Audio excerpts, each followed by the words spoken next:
Une grande partie de la seconde moitié du XXe siècle fut dominée par la guerre froide entre l'Union soviétique et l'Occident. Ce fut une époque de renforcement militaire sans précédent et d'innovation technologique, particulièrement dans le domaine de l'aviation. Cependant, malgré les efforts et les dépenses consacrés au problème, parfois les résultats furent moins qu'excellents. Dans cette vidéo, nous examinerons les 10 pires avions de chasse à réaction de la guerre froide selon notre opinion. Votre opinion peut différer, ce qui est l'une des meilleures choses avec les listes comme celle-ci. Ordinairement, ici à l'Uncover Up, nous examinons du contenu conspirationniste. Cependant, tout ce qui est lié à la guerre froide sera toujours à quelques pas seulement d'une conspiration. Et bien que dans cette vidéo, nous nous concentrerons sur les avions eux-mêmes, nous discuterons aussi brièvement de la CIA et des OVNIS. Donc nous ne connaissons aucune dérive de mission ici dans le bunker d'Uncover. Voici les paramètres que nous avons utilisés pour constituer cette liste. L'avion devait avoir été mis en service entre 1947 et 1991. Il devait avoir été conçu comme un chasseur, soit comme un intercepteur chargé de détruire rapidement les bombardiers ennemis entrants, soit comme un chasseur de supériorité aérienne chargé de contrôler l'espace aérien au-dessus du champ de bataille. En établissant cette liste, nous avons considéré le bilan de sécurité, le bilan de combat.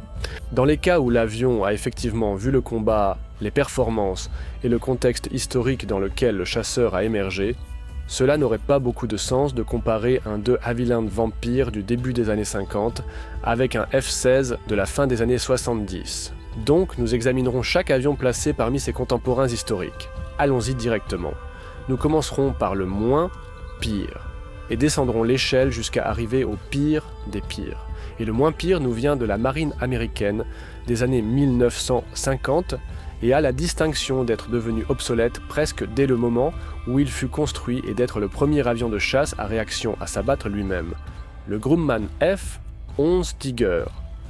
Grumman était probablement le nom en matière d'avions de guerre navals américains pendant la Seconde Guerre mondiale.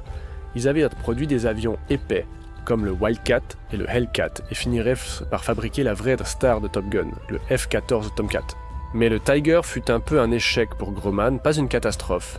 Il y avait des problèmes avec le moteur J-65, bien que cela fût vrai de pratiquement tous les chasseurs à réaction de première et deuxième génération. Et c'était le premier chasseur de la marine américaine capable de vol supersonique, bien qu'il ne puisse atteindre ses vitesses, une fois équipé pour le service opérationnel, et était aussi plutôt beau.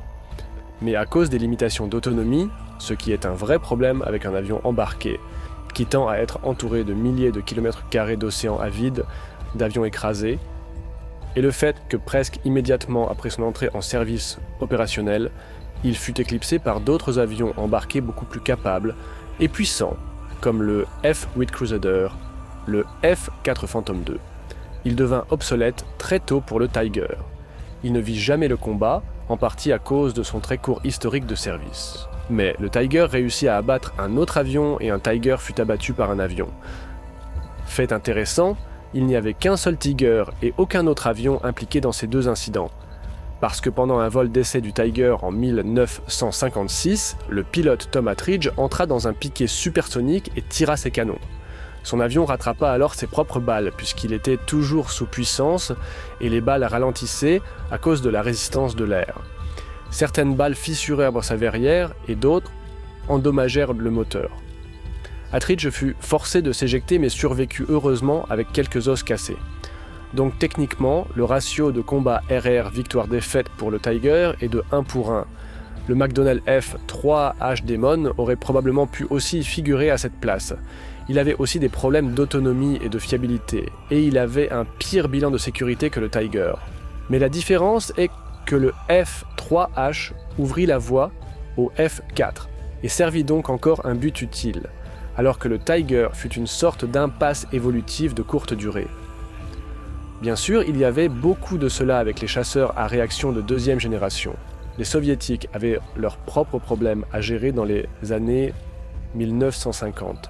Par exemple, les Américains faisaient clairement voler une sorte d'avion espion mystérieux au-dessus du territoire soviétique, et les soviétiques avaient besoin de quelque chose pour les abattre. Ce que les soviétiques avaient arrivé en 9e position dans notre compte à rebours. de manière appropriée sur le Sukhoi Su-9, surnommé de façon hilarante Fishpot par l'OTAN. Comme on pouvait s'y attendre, le Su-9 étant un chasseur à réaction des années 1950, avec quelques problèmes de maniabilité et de fiabilité. Apparemment, un pilote soviétique affirma que piloter le Su-9, c'est comme câliner un tigre. C'est agréable, mais c'est dangereux, et l'issue est incertaine. Pour être honnête, cette citation soulève plus de questions qu'elle n'apporte de réponses. Mais malgré sa difficulté à piloter, c'était apparemment un excellent avion sans pilote. Au moins 2 fois, des pilotes de Su-9 perdirent le contrôle et s'éjectèrent, pour voir l'avion abandonné atterrir en sécurité tout seul. Mais le principal problème avec le Su-9 est conceptuel. L'armée de l'air soviétique était très attachée à la structure et au commandement, central et moins enthousiaste pour les actions et choix individuels. Dans une large mesure, les pilotes soviétiques devaient suivre les instructions directes du contrôle au sol et ne pas prendre de décision par eux-mêmes. Le Su-9 était un intercepteur, ce qui signifie qu'il était censé atteindre la cible le plus vite possible et l'éliminer. À cette fin, plutôt que des canons, qui sont plus une arme de combat aérien rapproché, il fut équipé de missiles à guidage par faisceau. Le plan était que le pilote du Su-9 serait guidé vers la cible par le contrôle au sol, tirerait ses missiles et retournerait à la base pour du bortsch et de la vodka. Cependant, les missiles à guidage par faisceau font exactement ce que leur nom indique. Ils voyagent le long d'un faisceau radar ou laser que le pilote de l'intercepteur doit garder braqué sur la cible. Comme le communisme lui-même, c'est bien en théorie, mais en pratique, c'est très difficile de garder son faisceau braqué sur une cible qui, de façon compréhensible, effectue des manœuvres d'évitement pour éviter d'être abattu. En d'autres termes, les missiles à guidage par faisceau du Su-9 nécessitaient non seulement l'habileté du pilote du Su-9, mais aussi probablement la coopération du pilote cible pour réussir. Et inutile de dire que c'était improbable. Ce n'était pas seulement un échec d'ingénierie d'une plateforme spécifique, mais plutôt le Su-9 est une sorte d'illustration d'un problème systémique au sein de la structure de défense aérienne soviétique. L'incident le plus célèbre impliquant un Su-9 eut lieu en 1960, quand un pilote de Su-9 non armé reçut l'ordre d'intercepter et de percuter l'avion espion U-2 de Gary Powers.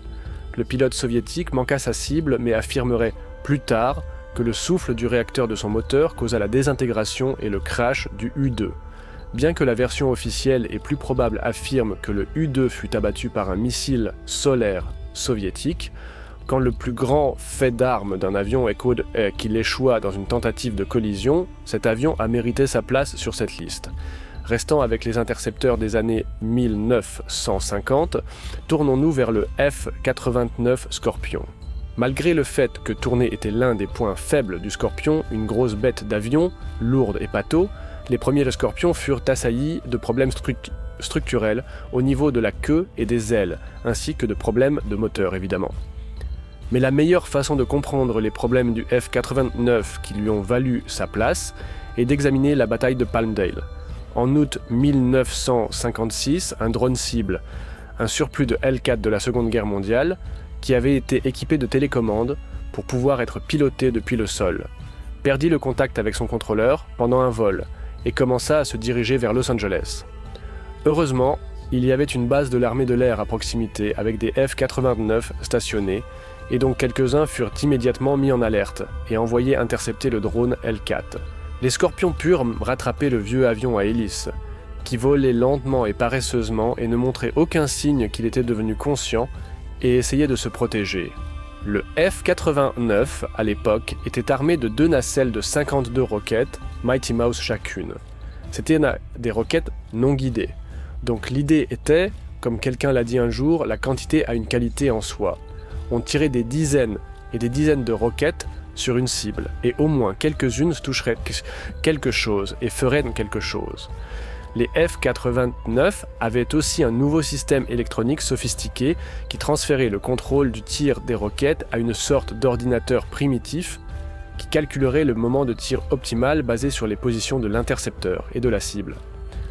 Les 2 pilotes de Scorpion attendirent que la côte soit raisonnablement dégagée, puis essayèrent d'engager le drone L-4. Cependant, l'ordinateur tomba en panne et ne tira pas les roquettes. Heureusement, les pilotes pouvaient désactiver le mécanisme de tir automatique. Malheureusement, quand le mécanisme de tir automatique fut installé dans les avions, les viseurs manuels furent retirés parce que, encore une fois, pourquoi aurait-on besoin de s'embêter avec des viseurs manuels quand on avait un système de tir automatique par ordinateur infaillible? Les pilotes durent simplement pointer leurs avions dans la direction générale du drone Hellcat, puis tirer plus de 200 roquettes. Il faudrait 2 jours aux pompiers pour éteindre tous les feux de broussailles causés par les plus de 200 roquettes après qu'elles eurent toutes manqué le Hellcat et se furent écrasées au sol. Un morceau d'une des roquettes traversa la fenêtre avant d'une femme, rebondit dans sa maison et finit dans son placard de cuisine. Après qu'il fut devenu clair que le système de roquettes Mighty Mouse était gravement défectueux, les centaines de petites roquettes furent remplacées par 2 roquettes non guidées avec des ogives nucléaires. C'était ce qu'on appelle dans le métier doubler la mise. Aussi, il vaut la peine de mentionner, même si cela n'a pas figuré dans l'évaluation, qu'en 1953, un F-89 fut envoyé intercepter un ovni au-dessus du lac Supérieur et disparu avec ses 2 membres d'équipage. Nous avons un épisode de podcast entier à ce sujet. Et en parlant de pertes et de morts, le de Havilland Sea Vixen fut conçu comme un intercepteur pour la RAF, la Royal Air Force, au début des années 1950. C'était un avion d'apparence étrange avec une configuration à double poutre similaire à ses prédécesseurs, le Vampire et le Venom. Et encore plus étrangement, le Sea Vixen avait le cockpit du pilote décalé sur un côté comme les yeux d'une sole. Et nous y reviendrons dans une seconde. En 1952, un prototype de Sea Vixen était présenté au salon aéronautique de Farnborough. Alors qu'il remontait d'un piqué à grande vitesse, l'avion se désintégra en plein vol. Les 2 membres d'équipage furent tués, ainsi que 29 personnes regardant depuis le sol en dessous. La rupture fut causée par un manque d'intégrité structurelle dans les ailes. Les ingénieurs n'étaient tout simplement pas préparés aux forces G accrues qui s'exerceraient sur les avions supersoniques. Et la tragédie entraîna un changement des réglementations de sécurité des salons aéronautiques et une attention accrue portée aux contraintes sur les ailes dans les chasseurs à réaction britanniques. Malgré cela, le Sea Vixen fut mis en production et adopté par la Royal Navy en 1959. Le bilan de sécurité ne s'améliora malheureusement pas beaucoup. Sur 145 Sea Vixen produits, 55 furent détruits dans des accidents causant la mort de 51 membres d'équipage. Même selon les standards des années 1960, c'est un taux de perte terrible, presque certainement aggravé par la disposition étrange du cockpit. Tandis que le pilote regardait depuis sa verrière sur la moitié gauche du fuselage, l'opérateur radar était en quelque sorte enterré dans la moitié droite du fuselage. C'était pour qu'il fasse assez sombre dans sa zone de cockpit, pour qu'il puisse distinguer la faible lumière de l'écran radar. Cela signifiait aussi qu'il ne pouvait pas vraiment voir où le pilote volait. Et le degré de mal de l'air que ces opérateurs radar devaient combattre aurait été apocalyptique. Et aussi, sans surprise, plus d'opérateurs radar que de pilotes furent tués dans les crashs de Sea Vixen. En plus du mauvais bilan de sécurité et des conditions d'exploitation difficiles, le Sea Vixen entre aussi dans la catégorie obsolète avant introduction. Le F-4 Phantom II avait déjà effectué son premier vol avant que le Sea Vixen n'entre en service. Et le Phantom était plus de 2 fois plus rapide, transportait plus de charges utiles, était beaucoup plus polyvalent, volait plus haut, et laissait les opérateurs radar voir où ils allaient. Le Sea Vixen était un autre membre de cette cohorte de conception, qui avait trop promis sur la fiabilité et l'efficacité des premières générations de missiles RR, et donc n'avait pas de canon intégré. Ce qui est une erreur commune que les concepteurs de chasseurs américains s'empresseraient de corriger après le début de la guerre du Vietnam. En 6e position, nous avons encore un autre intercepteur, et il y a une raison pour laquelle les intercepteurs ont été présentés de manière proéminente sur cette liste jusqu'ici. Et c'est parce que tant des pires conceptions étaient des chasseurs de 2e ou 3e génération. Et ces générations furent largement dominées par la doctrine selon laquelle le rôle principal des avions de chasse allait être d'abattre les bombardiers approchant plutôt que de maintenir le contrôle sur un espace aérien contesté. C'était faux pour plusieurs raisons. L'une était que l'utilité du bombardier nucléaire fut rapidement éclipsée par les missiles de croisière et les missiles balistiques intercontinentaux qui ne pouvaient de toute façon pas être interceptés par des avions de chasse. L'autre raison était que dans un conflit non nucléaire, la supériorité aérienne était cruciale et difficile à atteindre avec des avions rapides ayant une courte endurance et peu de capacité de combat aérien rapprochée. Le F-102 est un exemple à la fois d'un avion mal conçu et mal exécuté. Un monoplace à aile delta attrayant, le F-102 Dagger fut développé au milieu d'une panique absolue concernant la massive flotte de bombardiers que l'Union soviétique avait fait défiler dans le ciel lors d'un salon aéronautique de 1955. Le M4, surnommé Bison par l'OTAN, frappa de terreur les cœurs des dirigeants militaires américains. Il semblait être un bombardier à réaction comparable au B-52 américain, ce qui signifiait qu'il serait capable de voler jusqu'au cœur de l'Amérique et de larguer des ogives nucléaires sur les villes américaines. Bien sûr, comme il s'avérerait, le M4 avait de très nombreux défauts sérieux, incluant une courte autonomie et une charge utile limitée. Aussi, il s'avérerait que la raison pour laquelle tant de M4 passèrent dans le film officiel soviétique du salon aéronautique était que le petit nombre de M4 qui étaient réellement là faisait des cercles. Donc, les mêmes bombardiers ne cessèrent de passer devant la caméra encore et encore. La CIA savait cela puisqu'elle avait envoyé des avions espions U-2 au-dessus des aérodromes de bombardiers soviétiques. Cependant, il y avait des personnes influentes dans l'armée de l'air et le complexe militaro-industriel associé qui avaient un intérêt dans la peur du fossé des bombardiers, que la bande de films frauduleuse avait causé. Il y avait beaucoup d'argent dans cette peur, donc le F-102 était censé aller très vite afin d'intercepter les prétendues flottes de M4 et autres bombardiers soviétiques avant qu'ils ne survolent les villes américaines.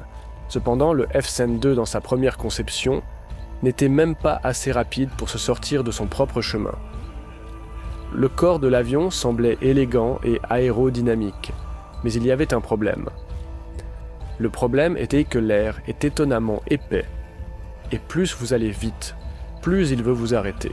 Un avion à réaction est un joli tube étroit et pointu au début, mais ensuite l'air arrive aux ailes et l'air commence à se bousculer. Le secret est de rétrécir le fuselage de l'avion autour du point médian où les ailes s'attachent pour que l'air ait plus de place pour passer. Une fois cela fait, le F-102 nouvellement cintré à la taille fut capable de franchir le mur du son, bien que toujours de justesse. Bien sûr, le F-102 évolua au moins vers le F-106, qui était un intercepteur incroyablement rapide, extrêmement capable de faire un travail qui, à l'ère des missiles balistiques intercontinentaux, n'avait plus vraiment de sens. Mais le F-106 était la réponse parfaite à une question qui n'était plus posée. Le Lockheed F-104 Starfighter était la réponse à la question que tout le monde posait, du moins tant que tout le monde demandait « Et peut-on juste mettre un être humain dans un missile et le tirer sur l'ennemi ?» Dans les années 1950, les pilotes étaient revenus de la guerre de Corée demandant un avion plus rapide. Et Lockheed dit « Tiens ma bière !» Le F-104 était ridiculement aérodynamique. Essentiellement juste un peu d'alliage aluminium-cuivre étiré sur un moteur et un pilote avec quelques petites ailes boulonnées sur le côté. Il avait cependant quelques problèmes. L'un des principaux problèmes, n'était pas la faute de l'avion. Il était juste beaucoup plus rapide que les avions auxquels les pilotes de chasse auraient été habitués. Cela mena à une courbe d'apprentissage assez raide. Et c'est dangereux de prendre une courbe raide à 2 fois la vitesse du son. Comme beaucoup d'avions de cette époque, le moteur avait des problèmes de coupure ou de perte soudaine de poussée. Les ailes ne généraient pas beaucoup de portance, ce qui signifiait que la vitesse d'atterrissage était extrêmement élevée. En fait, les ailes étaient si petites que les empennages horizontaux n'étaient que légèrement plus petits. Et cela causa quelques problèmes aérodynamiques qui furent résolus en plaçant les empennages horizontaux très haut sur la dérive. Mais ce que cela signifiait était qu'il y avait une certaine inquiétude que quand un pilote s'éjectait, et beaucoup de pilotes de F-104 allaient devoir s'éjecter, il serait alors coupé en deux par les empennages horizontaux hauts. La solution, un siège éjectable tirant vers le bas, qui propulserait le pilote loin de l'empennage, arrière dangereux. Malheureusement, Cela signifiait aussi que dans une situation d'éjection à basse altitude, le pilote serait propulsé directement dans le sol dangereux. Et environ une douzaine de pilotes de F-5-4 moururent de cette façon. Le F-5-4 eut un bilan de combat moyen, certains avec l'armée de l'air des États-Unis au Vietnam, mais surtout pour d'autres pays. Quand il fut mis en service, l'armée de l'air américaine s'orientait déjà vers des chasseurs grands et compliqués. Et donc, un petit chasseur simple ne faisait pas vraiment l'affaire. Le gouvernement américain réduisit sa commande de F-104 d'environ 800 à 100, ce qui fut un gros coup pour Lockheed. Heureusement, le Starfighter devint un achat extrêmement populaire pour d'autres pays de l'OTAN, incluant mais sans illimité le Canada et l'Allemagne et l'Italie. Il s'avérerait plus tard que c'était en partie à cause d'un énorme scandale de corruption. Et quand le scandale de corruption se combina avec le brutal bilan de sécurité du F-104, 31% des Starfighters allemands et 46% des Starfighters canadiens furent perdus dans des accidents, coûtant la vie à des dizaines de pilotes.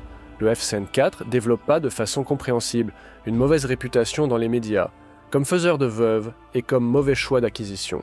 Mais l'acquisition, décider quels avions de chasse votre gouvernement devrait acheter, c'est une chose difficile à réussir tout le temps. Comme l'entrée numéro 5 le prouve, c'était un bel avion d'un fabricant emblématique et ce fut un échec complet. Le Supermarine Swift porta bien son nom en étant l'un des chasseurs à réaction de deuxième génération les plus rapides.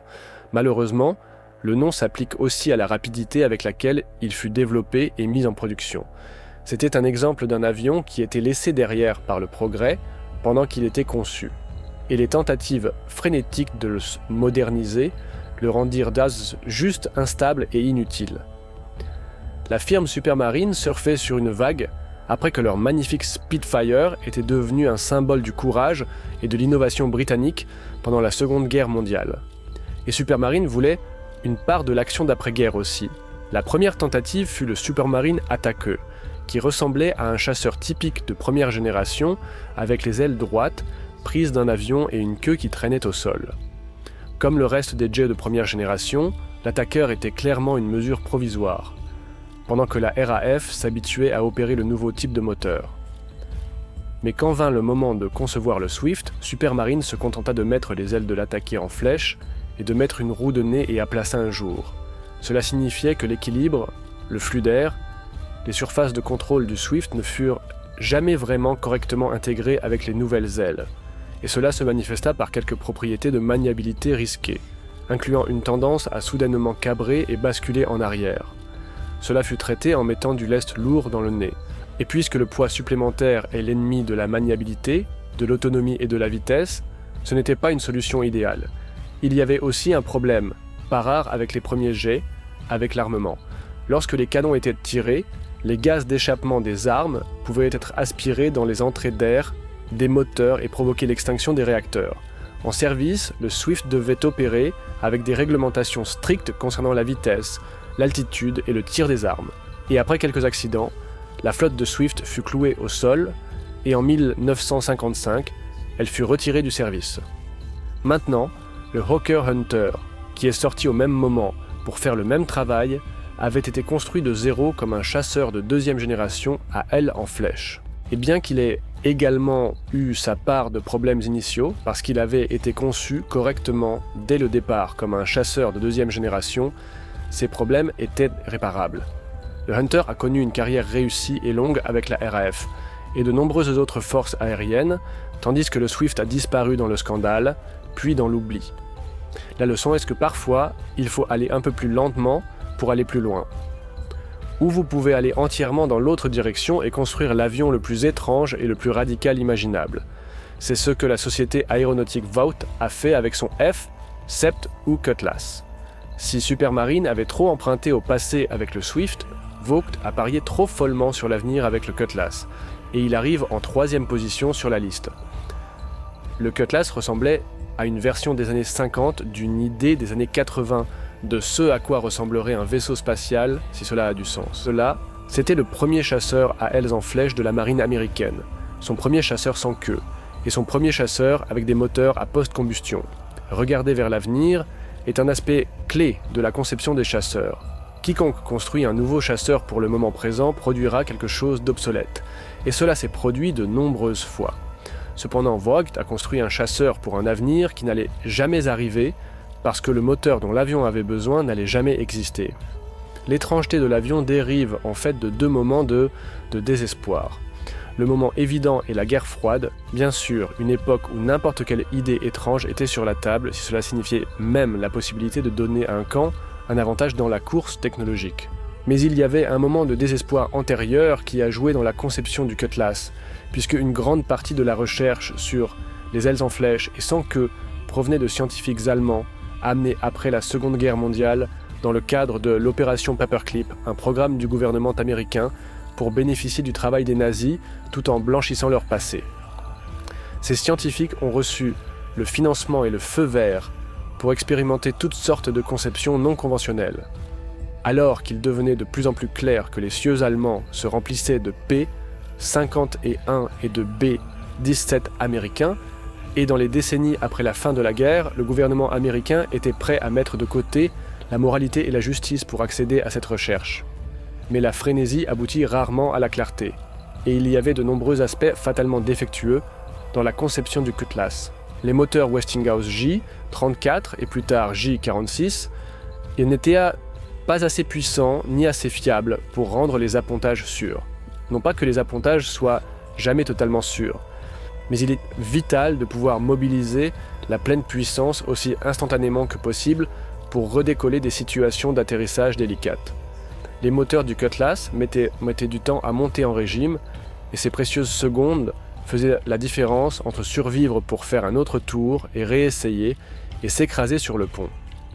Chaque appontage est de toute façon un crash limite, mais le train d'atterrissage du Cutlass n'était pas à la hauteur de la tâche. Le train, avant extraordinairement long, s'effondrait souvent, parfois jusque dans le cockpit du pilote, ce qui pouvait causer des blessures, ou même le déclenchement accidentel du siège éjectable. Les commandes hydrauliques tombaient souvent en panne, et bien qu'il y ait eu un système de secours, il fallait 11 secondes pour qu'il se mette en marche. 11 secondes. C'est terriblement long pour ne pas avoir le contrôle de son avion à réaction. Et les pilotes savaient que l'avion était un problème.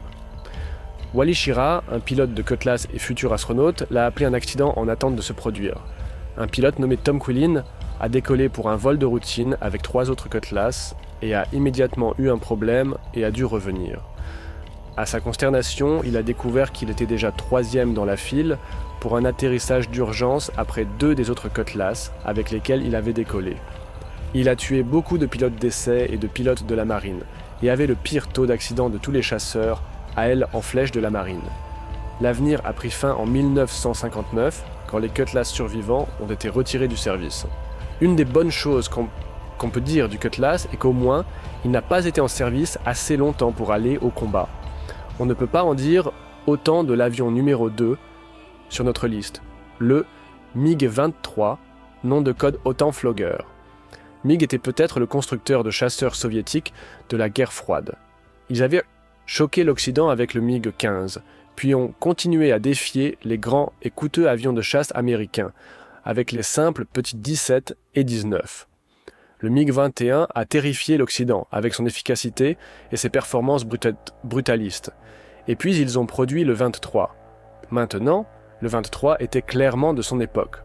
Dans les années 60, la conception des chasseurs évoluait vers de grandes plateformes de missiles compliquées et puissantes, plutôt que vers des chasseurs agiles pour les combats rapprochés. Et la vitesse, c'était la vie. Le problème avec la vitesse, c'est qu'elle nécessite une forme aérodynamique. Et ces formes aérodynamiques ont souvent de terribles caractéristiques de maniabilité à basse vitesse et des vitesses d'atterrissage terrifiantes. De nombreux constructeurs à l'époque, notamment Grumman, Panavia, Sukhoi, Rockwell, Tupolev, General Dynamics, ont décidé que la réponse à ce problème était l'aile, à géométrie variable. Une aile qui pouvait s'étendre pour la maniabilité à basse vitesse, puis se replier pour les accélérations à haute vitesse. Et au début, cela semble être la solution parfaite. Cependant, le mécanisme nécessaire pour déplacer les ailes vers l'avant et vers l'arrière rend un avion considérablement plus lourd, plus cher et plus complexe. Le poids et la complexité signifient plus d'usure sur les composants, ce qui nécessite plus de maintenance. Et puisque le MiG-23 était vendu à d'autres pays qui avaient des ressources limitées pour entretenir des chasseurs à réaction, cela signifiait que les pays qui ont acheté le 23 devaient faire face à des taux de disponibilité réduits, et des cellules vieillissant mal, ce qui bien sûr a entraîné des taux d'accidents plus élevés.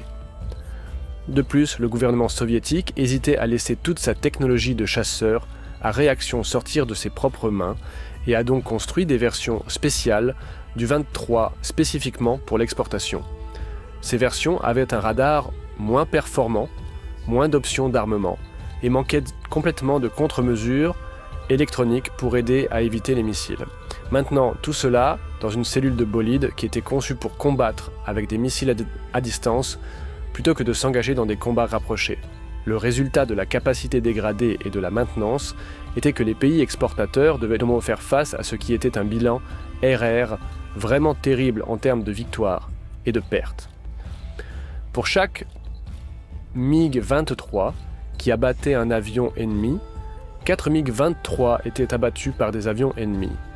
Le MiG-21, moins cher et plus simple, utilisé dans bon nombre des mêmes conditions de maintenance et d'entraînement que le 23, avait un bien meilleur bilan, abattant un avion pour 2 MiG-21 abattus. Le MiG-25 avait un bilan d'1 pour 1. Le MiG-23 a été vendu partout dans le monde et n'a réussi nulle part, et pourtant était encore bien meilleur que l'avion numéro 1 sur notre liste. La guerre froide a duré aussi longtemps qu'elle l'a fait, sans éclater en Armageddon nucléaire. En partie parce qu'il y avait un équilibre de capacité destructrice entre les deux camps. Un camp construisait des bombardiers à réaction, l'autre camp construisait des bombardiers à réaction. Un camp développait des missiles balistiques intercontinentaux, l'autre camp développait des missiles balistiques intercontinentaux. La CIA croyait que les soviétiques militarisaient des médiums. Alors, les Américains ont essayé de militariser des médiums, et ainsi de suite. Mais un domaine dans lequel les Américains avaient constamment un avantage significatif était la puissance navale.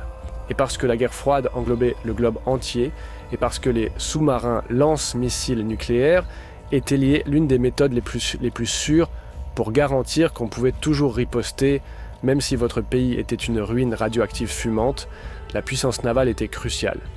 Après la Seconde Guerre mondiale, le bref âge du cuirassé avait pris fin et le nouveau navire amiral était le porte-avions. Les Américains en avaient et beaucoup. Les Soviétiques n'en avaient aucun. Les porte-avions soviétiques de classe Kiev ont été construits dans les années 70. Mais les Soviétiques n'avaient pas d'avions de chasse navale spécialisés. Et à l'époque, les Britanniques faisaient parler d'eux dans le monde de l'aviation, ayant développé le Harrier à décollage vertical, qui était capable de décollage et d'atterrissage verticaux ainsi que de combats aériens, de missions d'attaque au sol, et de transporter une grande variété de charges utiles d'armement. Les Soviétiques ont décidé qu'ils allaient créer leur propre avion à décollage vertical, et c'était le Yak-38. Et dès le départ, les choses ont mal tourné. Le Harrier avait un seul moteur, et une poussée vectorielle. Le moteur pouvait pointer vers le bas pour permettre le vol vertical ou vers l'arrière pour un vol conventionnel. C'était un système élégant, il n'était pas sans compromis. Le Harrier avait une autonomie limitée, n'était pas capable de vol supersonique, mais c'était quand même un système d'armes efficace. Maintenant, le Yak-38, en revanche, utilisait une méthode redondante et maladroite pour atteindre le même objectif. Le 38 avait 3 moteurs, un pour le vol conventionnel vers l'avant et 2 pour le vol vertical. Mais cela signifiait que quand il volait comme un jet normal, il transportait le poids de 2 moteurs inutiles. Et quand il décollait ou atterrissait, il devait le faire avec un autre moteur lourd assis dans le fuselage, comme une ancre. En conséquence, le Yak-38 était incroyablement incapable en tant que système d'armes. Il était tellement bourré de moteurs qu'avant toute mission, une décision devait être prise, charger du carburant ou des armes, parce qu'avoir les deux rendrait l'avion trop lourd pour voler. Par temps chaud, le 38 avait environ 15 minutes d'autonomie. Les gaz d'échappement étaient souvent réaspirés dans les entrées d'air des moteurs, causant une perte de puissance. Il n'avait pas de radar pour détecter les avions ennemis et n'avait qu'environ 185 km de rayon d'action au combat. Si l'un des 2 moteurs de sustentation verticale tombait en panne, comme c'était souvent le cas, le Yak-38 devenait immédiatement impossible à piloter et s'écrasait. Comme dispositif de sécurité, si l'avion détectait un changement brusque d'assiette, il déclenchait le siège éjectable du pilote et le propulsait loin de l'avion condamné. Malheureusement, ce système était apparemment un peu sensible et a réagi de manière excessive quelquefois. Une fois, cela s'est produit devant un navire de guerre de la Royal Navy. Le pilote a été secouru par le navire britannique, heureusement, mais c'était un embarras extrêmement coûteux. Au moment où le Yak 38 a été retiré du service en 1991, environ un tiers d'entre eux avaient été perdus dans des accidents.